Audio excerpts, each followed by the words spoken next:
University academy में आप सबका स्वागत है। आज का जो हमारा टॉपिक है वो टॉपिक है कंप्लीट कंप्यूटर ऑपरेशन। तो ये टॉपिक किस टॉपिक से मिलता जुलता है? जो अभी पिछला वीडियो लेक्चर आपने अगर मेरा सुना है, जिसमें मैंने आपको instruction cycle which is a performance of a hard wired control unit समझाया था, ये उसी के कनेक्शन में है। तो अगर आपको ये टॉपिक समझना है तो पहले आप मेरा पिछला वीडियो लेक्चर जरूर सुनिए, जिसमें मैंने इंस्ट्रक्शन साइकिल के बारे में आपको समझाया है। तो ये टॉपिक की इंपॉर्टेंस क्या है? देखिए, सबसे पहले हमें ये जानना ज़रूरी है कि ये ज़रूरी नहीं कि हर बार जब कंप्यूटर को कोई प्रोग्राम मिलता है तो वो उसी प्रोग्राम को एग्जीक्यूट करता चला जाता है। कई बार ऐसा होता है कि कंप्यूटर जब बीच में कोई प्रोग्राम एग्जीक्यूट कर रहा है, there are lot of interrupts. Interrupt से मेरा मतलब होता है डिस्टर्बेंसेस। हो सकता है सॉफ्टवेयर इंटरप्ट्स हो सकता है हार्डवेयर इंटरप्ट्स हो। सो इन दैट केस वो जो प्रोग्राम एग्जीक्यूट हो रहा है उसके साथ क्या होता है? क्या वो प्रोग्राम हॉल्ट हो जाता है, या फिर जो इंटरप्ट्स आते हैं उनका क्या होता है? कई बार इंटरप्ट्स नेसेसरी होते हैं, कई बार इंटरप्ट्स अननेसेसरी होते हैं। तो मशीन को पता कैसे चलता है?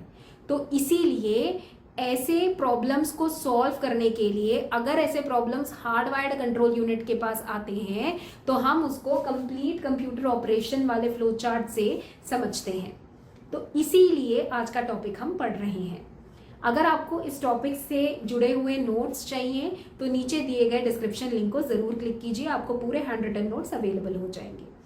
तो आइए शुरू करते हैं आज का टॉपिक, कंप्लीट कंप्यूटर ऑपरेशन।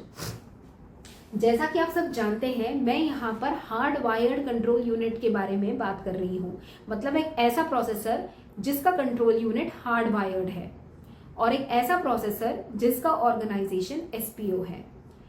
ऐसे प्रोसेसर के पास अगर एक नॉर्मल इंस्ट्रक्शन के साथ कोई इंटरप्ट आता है तो कैसे वो उसको हैंडल करता है, ये हम देख रहे हैं। इसीलिए टॉपिक का नाम ही कंप्लीट कंप्यूटर ऑपरेशन है। देखिए, कंप्लीट हम इसीलिए बोलते हैं क्योंकि हम हमेशा आइडियलिस्टिक कंडीशंस पे नहीं चल सकते कि कोई प्रॉब्लम नहीं होगी। हो सकता है नॉर्मली सब कुछ एग्जीक्यूट हो रहा हो, लेकिन बीच में कोई प्रॉब्लम हो जाए तो हमें उसको भी कंसिडर करना पड़ता है। मतलब हमें अपने प्रोसेसर्स को उसको हैंडल करने की कैपेबिलिटी भी देनी चाहिए। इसीलिए इसका नाम कंप्लीट कंप्यूटर ऑपरेशन है। तो देखिए, स्टार्ट हम करते हैं। जैसा कि मैं हमेशा कहती हूँ, सीक्वेंस काउंटर को हम 0 पे रखेंगे क्योंकि मैंने आपको बोला कि sequence counter 4 timing signals generate करता है फॉर एवरी इंस्ट्रक्शन। तो 0 पे हम रखेंगे IEN। ये एक फ्लैग है। Flag is a flip flop.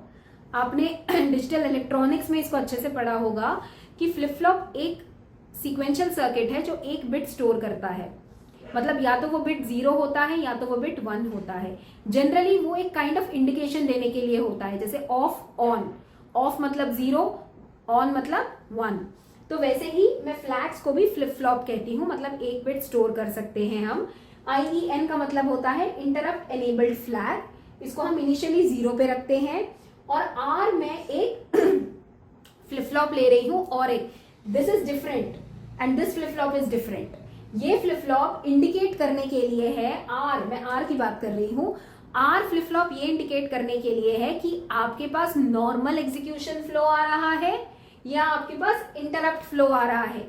देखिए, कहीं ना कहीं इंडिकेशन तो देना चाहिए आपके कंट्रोल यूनिट को, तभी जाके तो वो सीक्वेंस करेगा चीजों को।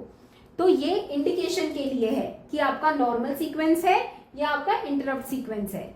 और ये फ्लैग चेक करने के लिए है कि इंटरप्ट अगर आ भी रहा है तो इंटरप्ट कहाँ से आ रहा है, इनपुट से आ रहा है, आउटपुट से आ रहा है, कहाँ से आ रहा है। तो IEN उसको देखने के लिए होता है, और आपका R जो है वो आपका नॉर्मल सीक्वेंस या फिर आपका इंटरप्ट सीक्वेंस देखने के लिए होता है। तो आइए देखते हैं कि अगर मान लीजिए R एक डिसीजन सिंबल हो गया ना, क्योंकि फ्लिप फ्लॉप की 2 वैल्यूज हो सकती हैं, या तो 0 हो सकती है या फिर 1 हो सकती है। तो मान लीजिए अगर आपकी फ्लिप फ्लॉप की वैल्यू 0 रही तो इसका मतलब कंट्रोल यूनिट क्या समझता है कि उसको नॉर्मल इंस्ट्रक्शन साइकिल करना है। नॉर्मल इंस्ट्रक्शन साइकिल मतलब जो पुराने वीडियो में मैंने आपको समझाया था, फेच, डिकोड एंड एग्जीक्यूट। कितने timing signals, T0, T1, T2, T3, execute करो, बाहर आ जाओ। मान लो अगर आप ये जब कर रहे हो तब आपको ये फ्लैग चेक करते रहना है। कौन सा flag? IEN। IEN stands for interrupt enabled flag. अगर IEN 0 है तो मतलब कोई इंटरप्ट नहीं आया है आपके पास. इंटरप्ट का मतलब होता है एक kind of deviation. Sometimes the deviation is required, sometimes it is not required. So I cannot say interrupts are always harmful. Interrupts भी दो तरह के होते हैं, एक हार्डवेयर इंटरप्ट्स होते हैं, एक सॉफ्टवेयर इंटरप्ट्स होते हैं. तो अब मान लीजिए IEN का फ्लैग 0 पे सेट है, तो इंडिकेशन क्या मिल रही है आपको कि कोई इंटरप्ट नहीं है, नॉर्मल एग्जीक्यूशन करो और बाहर आ जाओ. मान लीजिए IEN की वैल्यू 1 हो जाती है तो ये फ्लिप फ्लॉप 0 भी हो सकता है, 1 भी हो सकती है वैल्यू. तो अगर इसकी वैल्यू 1 हुई तो इसका मतलब क्या है, आई कैन, मान लीजिए मैं यहां पर हूं, T1 पे हूं, मतलब अभी मैं फेच फेस पर ही हूं और IEN फ्लैग 1 हो गया. तो इसका मतलब क्या मुझे डिकोड पे जाना है? नहीं. I have to halt here, I have to go to the next branch. मैं जहां तक मैंने इसको एग्जीक्यूट करा है उसको कहीं सेव कर लूंगी, जो मेरा इंटरप्ट का इंस्ट्रक्शन है वहां पे जाऊंगी, उसको लोड करूंगी, उसको एग्जीक्यूट करूंगी, सीक्वेंस काउंटर को और आर को दोबारा 0 करके फिर वापस यहां आऊंगी. कहने का मतलब अगर आपके नॉर्मल फ्लो में अगर आपका इंटरप्ट एनेबल्ड फ्लैग 1 आता है तो आप नॉर्मल फ्लो को हॉल्ट करोगे. हॉल्ट का मतलब होल्ड पे डाल दोगे. जब आप चीजों को होल्ड पे डालते हो तो आप कहीं तो उसको सेव करोगे ना, किसी लोकेशन पे तो सेव करोगे आप उसको. तो हम उस लोकेशन पे उसको सेव करके जहां पे इंटरप्ट का इंस्ट्रक्शन है उसको लोड करेंगे, उसको एग्जीक्यूट करेंगे, उसके बाद पूरे फ्लैग्स को दोबारा 0 करके वापस अपने फ्लो पर आ जाएंगे और उस फ्लो पर फिर जहां पर चीजें सेव करी थी वहां से उठा के उसको एग्जीक्यूट करेंगे. इसको कहते हैं कंप्लीट कंप्यूटर ऑपरेशन फ्लो. मतलब अगर नॉर्मली कोई डिविएशन नहीं आता है तो everything is smooth, no problem, go as per the normal instruction cycle, fetch, decode, execute, come out. लेकिन मान लीजिए नॉर्मल फ्लो के बीच में कोई डिविएशन आ जाता है तो जहां तक आपने एग्जीक्यूट करा है उसको मेमोरी के किसी लोकेशन में सेव करोगे और जहां पर डिविएशन आई है वो डिविएशन के एड्रेस के इंस्ट्रक्शन को उठा के एग्जीक्यूट करोगे और फिर वापस वहां पर आ जाओगे जहां आपने प्रोग्राम एग्जीक्यूशन छोड़ा था. This is called as putting the normal instruction on hold, executing the interrupt, then coming back to the old instruction. तो आप यहाँ पर बहुत सारे आपके माइंड में डाउट्स आ सकते हैं कि ये स्विच कौन कर रहा है. मान लीजिए मैं नॉर्मल फ्लो से डिविएशन पे जा रही हूं, पर क्या डिविएशन जरूरी है? How will I know if the interrupt is good to switch? हो सकता है शायद interrupt is unnecessary, I am just wasting time in switching to the interrupt and coming back. But who is going to decide? That is the job of operating system.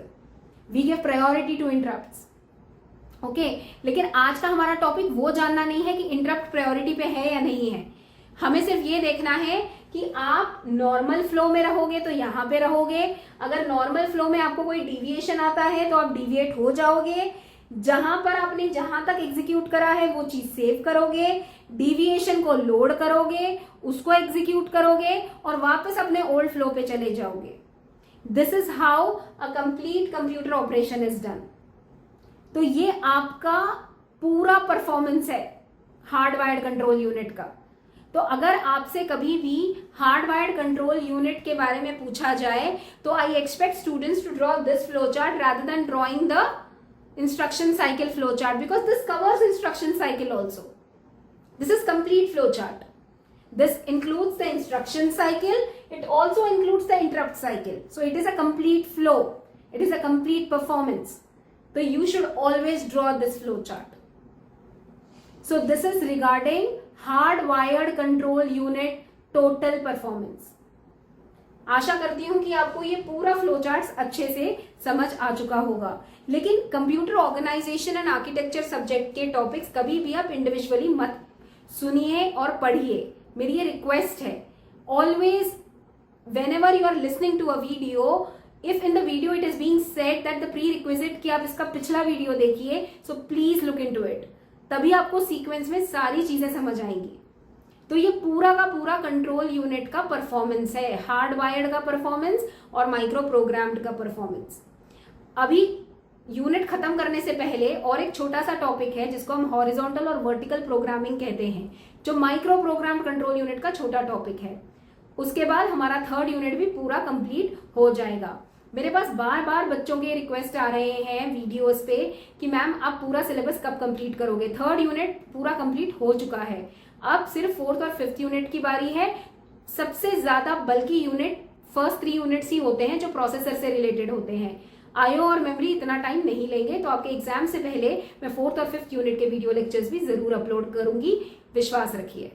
ठीक है, अगर आपको मेरा video lecture अच्छा लगे तो like, share और subscribe जरूर कीजिए और प्लीज कमेंट कीजिए। मैं उत्सुकता से वेट करती हूँ कि आप कमेंट करें मेरे वीडियो लेक्चर्स पे, और जुड़े रहिए मेरे साथ, क्योंकि नेक्स्ट वीडियो लेक्चर में हम हॉरिजॉन्टल और वर्टिकल माइक्रो प्रोग्रामिंग के बारे में पढ़कर इस यूनिट को एंड कर देंगे। Thank you and have a great day.